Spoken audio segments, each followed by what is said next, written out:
I never imagined that returning to Meadow Springs to care for my mother would pull me into a dangerous web of lies, corruption, and violence.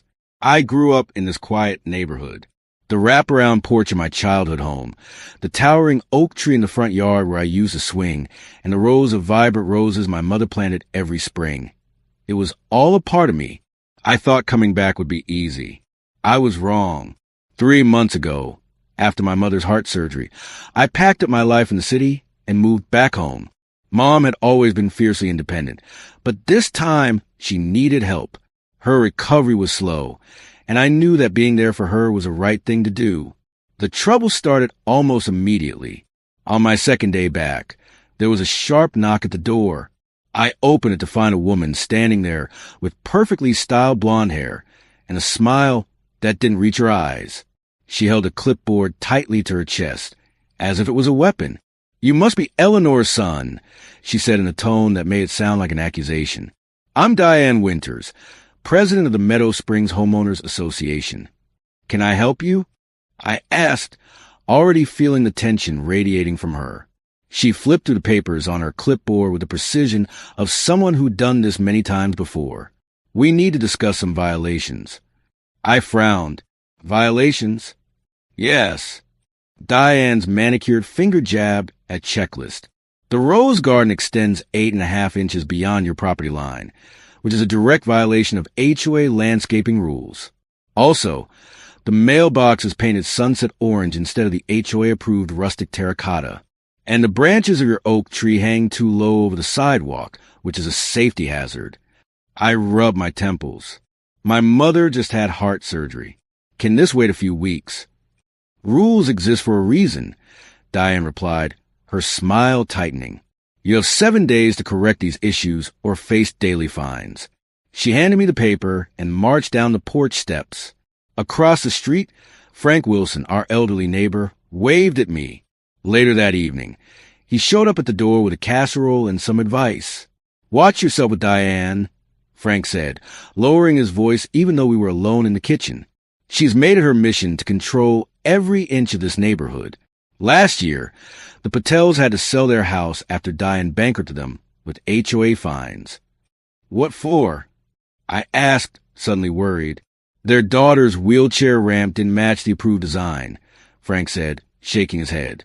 "They even needed permission for medical accommodations." That night, after putting Mom to bed, I stayed up researching HOA laws. What I found made my stomach turn. A lot of the so-called violations weren't even legally enforceable, and the property line issue in particular bothered me. Something about it didn't add up. The next morning, I pulled out Mom's old property survey from a filing cabinet. It was dated 5 years ago, but it clearly showed that the rose garden was entirely within the property line. I was in the middle of measuring the garden when I heard the sound of tires crunching on the driveway. A silver Mercedes pulled up. Diane stepped out, flanked by a tall man with thinning hair and an expensive suit. "This is Gregory Palmer, our HOA attorney," Diane announced, her expression icy. "We're documenting continued violations." I held up the survey. "Actually, according to this document, the garden is completely within our property line." Palmer squinted at the paper, adjusting his gold-rimmed glasses. "This survey is outdated. The HOA commissioned a new one last year." I narrowed my eyes. "Without notifying a homeowner? That's illegal in this state." Palmer's expression didn't change. Diane's lips curled into a tight smile. "Nevertheless, the other violations remain." I gritted my teeth. "So if I fix the mailbox and the tree branches, that's it?" "For now," Diane said before turning toward the car. 7 days. I knew what was happening. They were trying to make life difficult for my mother, trying to force her to sell. That evening, I trimmed the tree branches and painted the mailbox the approved color. But I knew this wouldn't be the end of it. A week later, I woke to find another letter taped to the door. This one was for an emergency HOA meeting scheduled for 7 p.m. that evening. All homeowners were required to attend. The community center was packed when I arrived. 50 or so neighbors sat in the folding chairs, whispering among themselves. Diane stood at the podium, smiling like a general preparing for battle. Gregory Palmer sat beside her, his expression cold and calculating. Due to recent challenges to HOA authority, Diane began, her eyes finding me in the crowd, we are implementing stricter enforcement protocols. The board has approved hiring a compliance officer who will conduct daily neighborhood inspections. An older man in the back raised his hand. How much is this going to cost us?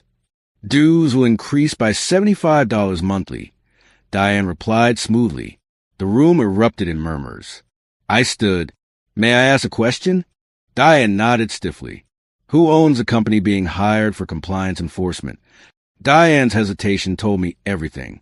Palmer Security Consultants, I said, owned by Gregory Palmer, the HOA attorney. That's a conflict of interest, a neighbor shouted.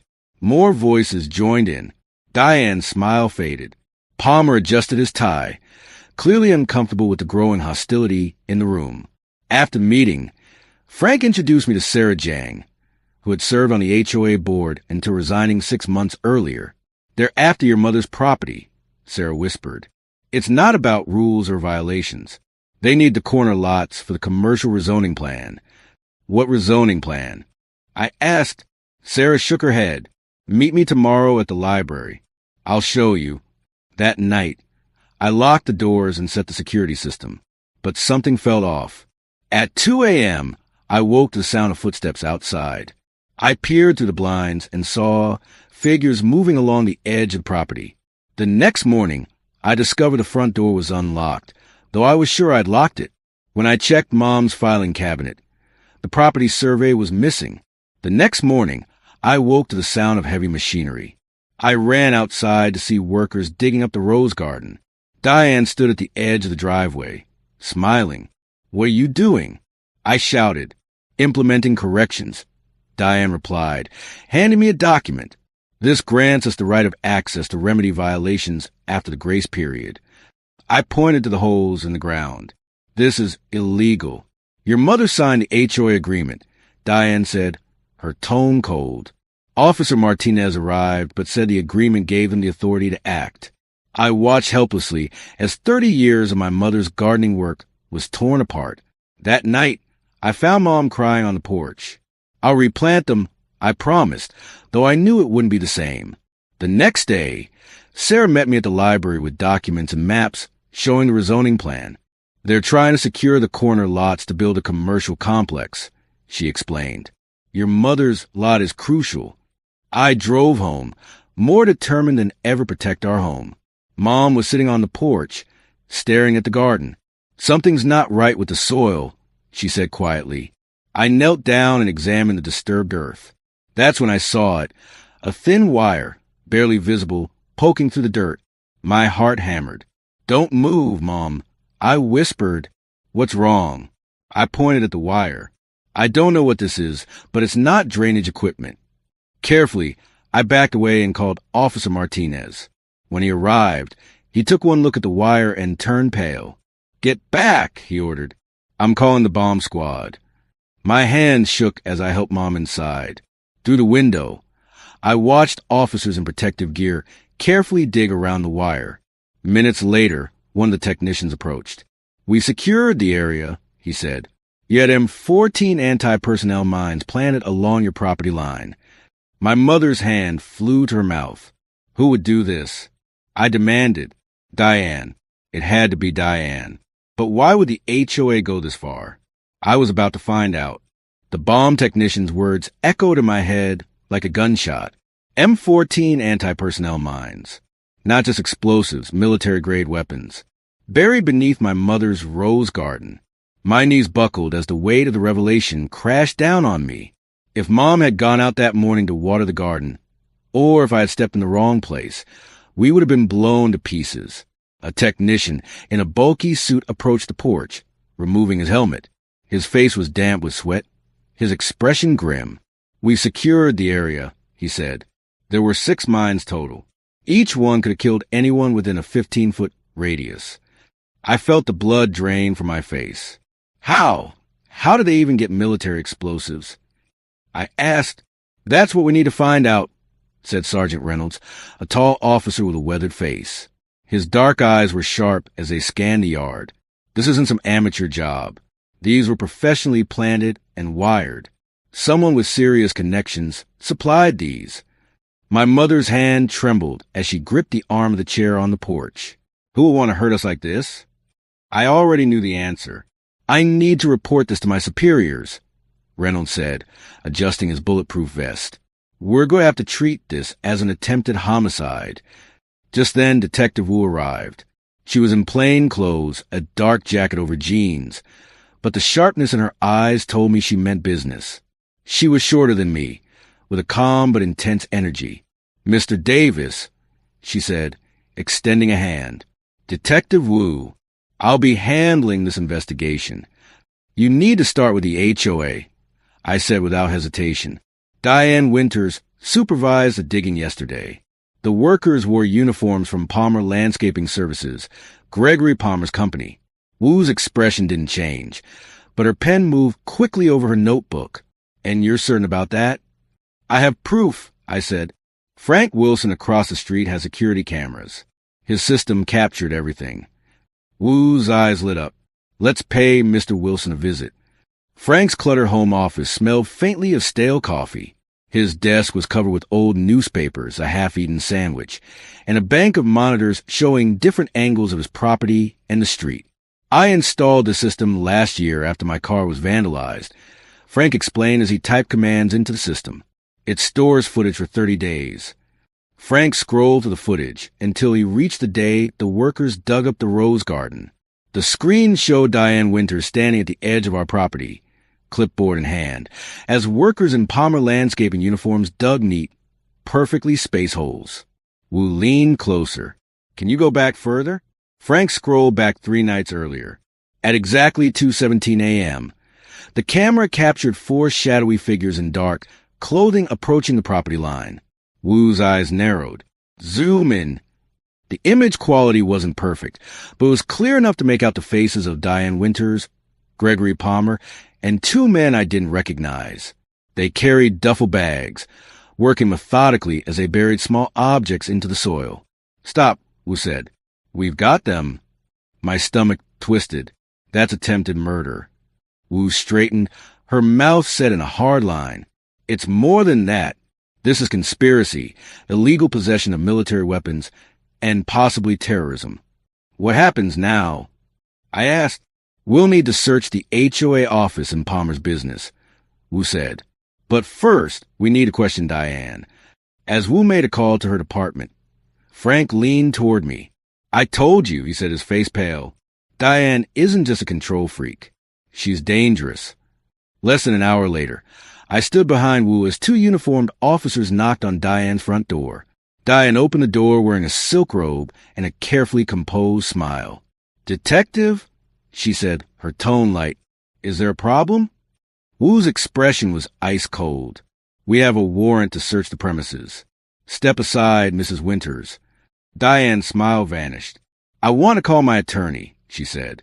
That's your right, Wu replied, but we'll need you to come with us for questioning. Diane's eyes narrowed. On what grounds? We have video evidence of you planting explosives on the Davis property, Wu said. Diane's mouth twitched. That's absurd. 2 officers stepped forward. Diane's smile returned, colder this time. I'll cooperate, she said smoothly. But you're making a mistake. As they led her to the police car, Gregory Palmer pulled up in his Mercedes. He stepped out, adjusting his cufflinks. Detective, he said with an oily smile. Perhaps we can resolve this without. You're under arrest too, Wu interrupted.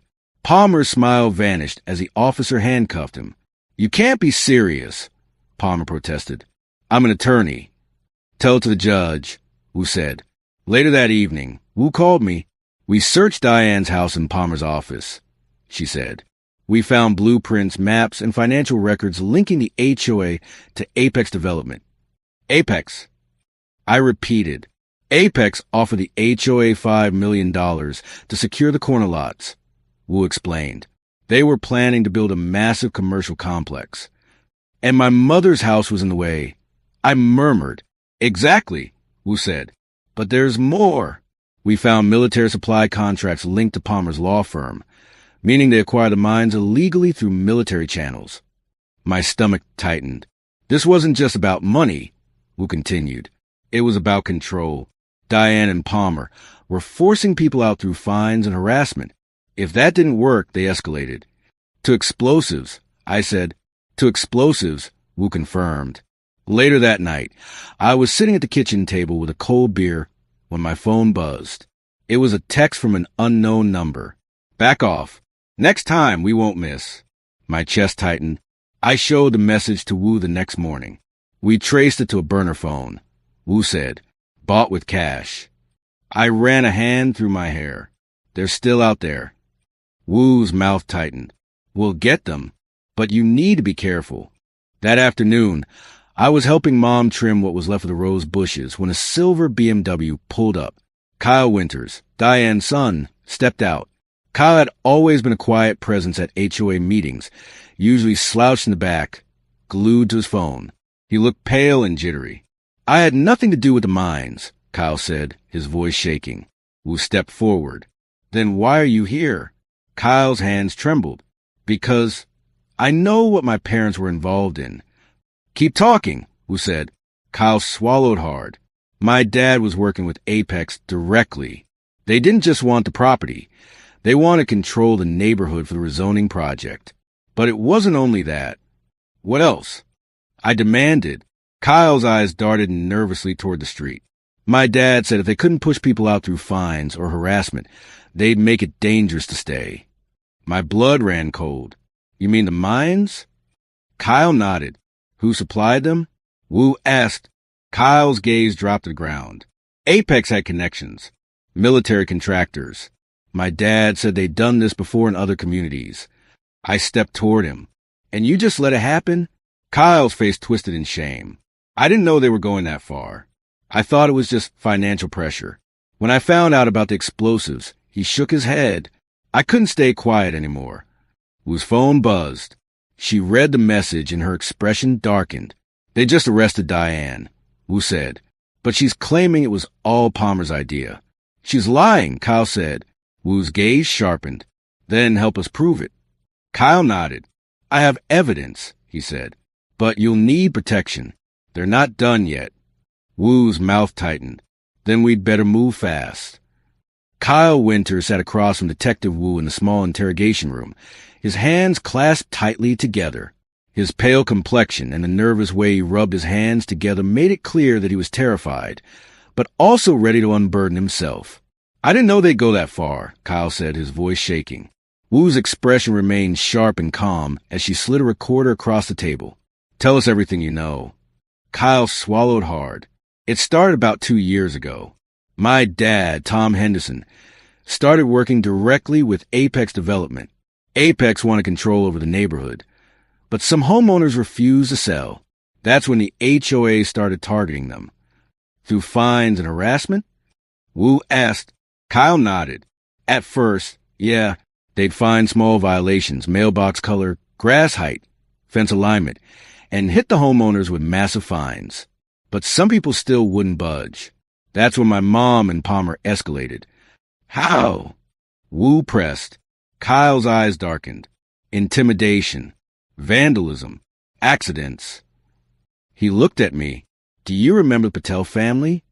I nodded slowly. The Patels had been forced to sell last year. They installed a wheelchair ramp for their daughter. Kyle continued. My mom fined them thousands of dollars for it. When they fought back, their house was mysteriously broken into. A week later, their tires were slashed. Then their daughter's medical equipment stopped working after a random power surge. They sold a month later. My chest tightened. And the explosives? Wu's voice was sharp. Kyle hesitated, then said, That wasn't my mom's idea. Who then? I asked. Kyle's gaze darkened. James Mercer. My stomach dropped. Apex's CEO? Wu asked. Kyle nodded. Mercer put pressure on my dad and Gregory Palmer. He said they needed the corner lots at any cost. That's when Palmer contacted someone, some military guy with connections. The mines were meant to scare you into selling. Scare us. I hissed. We could have been killed. Kyle's eyes were wide with guilt. I didn't know they'd actually plant them. I thought it was just going to be more intimidation. Wu's expression hardened. Where's Mercer now? Kyle's hands twisted together. That's the thing. He knew this was coming. He's already moving assets out of the country. If you want to catch him, you need to move fast. Wu stood, her eyes sharp and determined. We need to talk to the FBI.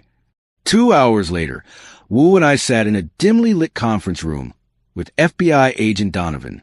She was tall, with dark hair pulled back into a tight bun and a no-nonsense expression. We've been watching Mercer and Apex for a while, Donovan said, reviewing the case file Wu had compiled. But this evidence gives us the connection we needed: military weapons, bribery, and racketeering. We can finally move on them. There's more, I said. My mother's garden camera. Donovan's gaze sharpened. My mom set up a small security camera hidden in a birdhouse to monitor her roses. I explained. It backs up to the cloud. It should have captured everything. We need that footage, Donovan said. Frank Wilson. And I retrieved the footage from the cloud. The video quality wasn't perfect, but it showed everything. Mercer standing at the edge of our property, overseeing the planting of the mines. Palmer handing off a duffel bag to one of the workers. Diane standing behind them, smiling. Donovan's face darkened as the video ended. That's it, she said. Conspiracy. Attempted murder. We're taking this to the U.S. attorney. The next morning, FBI agents and local police swarmed Meadow Springs. It started with Diane. 2 agents knocked on her door at dawn. Diane answered in a silk robe and pearl earrings, her face composed. Mrs. Winters, one of the agents, said, "You're under arrest for conspiracy, attempted murder, and racketeering. This is outrageous." Diane screamed as they pulled her hands behind her back. "I demand to speak to my lawyer." Gregory Palmer was arrested at his law office, let out in handcuffs while his staff watched in stunned silence.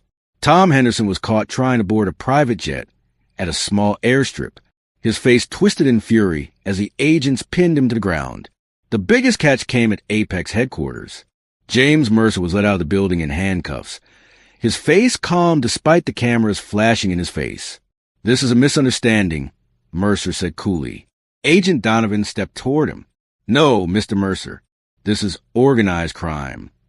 By noon, 12 HOA board members, 5 Apex executives, 3 judges, and 6 police officers were in custody. The news spread like wildfire through the neighborhood. 2 days later, the remaining HOA board members held an emergency meeting. Most of them had already resigned. A group of neighbors, including Frank, Sarah Jang, and Mrs. Patel, pushed to dissolve the HOA entirely. The motion passed unanimously. In its place, the neighborhood voted to establish a simple neighborhood council with term limits and financial transparency. Frank was nominated to lead it. I suggested my mother head the gardening committee. The vote was unanimous. Mom blushed, but smiled proudly as her neighbors applauded. That afternoon, Frank helped me replant Mom's rose garden. Neighbors gathered to watch. Mrs. Patel brought tea. The Gonzalez family brought cookies. For the first time in months, the atmosphere felt light. "This neighborhood is finally ours again," Frank said. "Yeah," I said. "It is." 3 days later, Donovan called me. "We just got the geological survey back," she said. "Your property sits on a natural aquifer." "What?" "There's a massive underground water source beneath your mother's property," Donovan explained. "That's why Apex wanted it so badly. They weren't planning to build a shopping complex. They were planning to bottle and sell the water." My mouth went dry. "That land is worth millions," Donovan continued. "Apex stood to make a fortune." Mom was sitting on the porch when I told her. "All this," she said softly. "Over water?" I nodded. Mom laughed until tears came to her eyes. If they had just asked, I might have let them drill a well. The federal trial began 6 months later. Diane, Palmer, and Mercer were charged with racketeering, conspiracy, attempted murder, and illegal possession of military weapons. They each faced life sentences. During the trial, Kyle Winters testified against his parents in Apex. His testimony helped solidify the case. When the verdict was read, guilty on all counts, I sat next to Mom, holding her hand. "You did it," Mom said, smiling at me. "We did it." I corrected. The neighborhood healed slowly, but it healed. Mom's health improved. The stress had been worse than her physical condition. Her roses bloomed again, spreading slightly beyond the property line. But this time, no one complained. Neighbors started helping each other more. The Patel family installed a new ramp with the help of Frank and other volunteers. The Gonzalez family repainted their house in bright colors. The Johnsons planted a new tree. On a warm summer evening, the neighborhood gathered for a cookout. Children ran across the lawn where landmines had once been buried. Adults shared drinks and stories. Sarah Jang raised her lemonade. To new beginnings. I smiled, looking at my mother surrounded by friends and flowers. Sometimes you have to risk everything to protect what truly matters. And sometimes, just sometimes, you get to see justice served.